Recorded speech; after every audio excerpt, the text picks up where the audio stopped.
champion who fights for love and for justice. I am Sailor Moon. And now, in the name of the moon, I'll punish you. I knew it!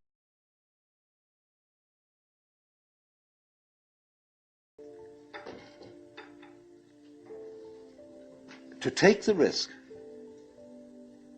of doing what we want, which will work to the extent that we realize that what I want, basically, what I really want is what you want. And I don't know what you want.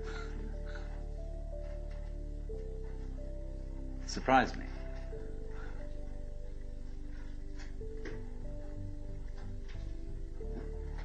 But that's the kinship between I and thou. So when I ask, I go right down to the question, which we started with. What do I want? The answer is, I don't know. When Bodhidharma was asked, who are you? Which is another form of the same question. He said, I don't know. Planting flowers to which the butterflies come. Bodhidharma says, I know not. I don't know what I want. Well, when you don't know what you want, you've reached the state of desirelessness.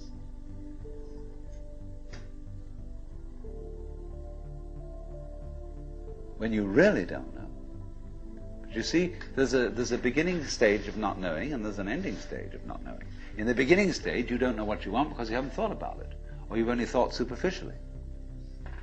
Then when somebody forces you to think about it and go through and say, yeah, I think I'd like this, I think I'd like that, I think I'd like the other, as the middle stage. Then you get beyond that. Say, is that what I really want?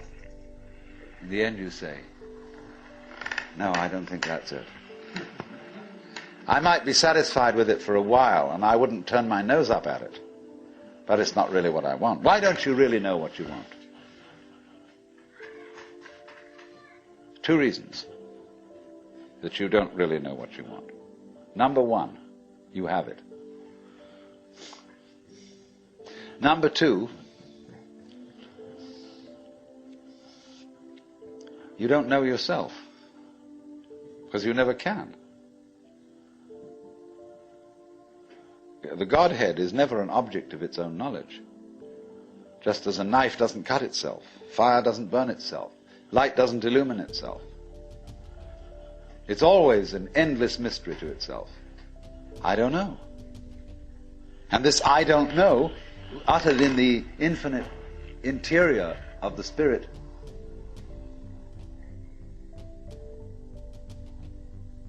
this I don't know is the same thing as I love, I let go, I don't try to force or control. It's the same thing as humility.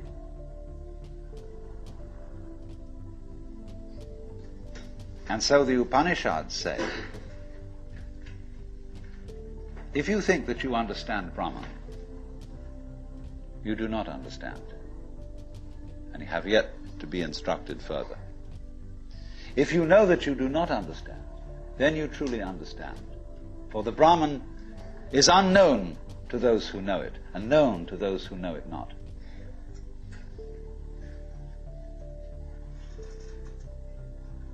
And the principle is that any time you, as it were, voluntarily let up control, in other words, cease to cling to yourself, you have an access of power. Because you're wasting energy all the time in self-defense, trying to manage things, trying to force things to conform to your will. The moment you stop doing that, that wasted energy is available. And therefore you are, in that sense, having that energy available, you are one with the divine principle. You have the energy. When you're trying, however, to act as if you were God, that is to say, you don't trust anybody and you're the dictator and you have to keep everybody in line, you lose the divine energy. Because what you're doing is simply defending yourself. So then, the principle is, the more you give it away, the more it comes back. Now you say, I don't have the courage to give it away. I'm afraid.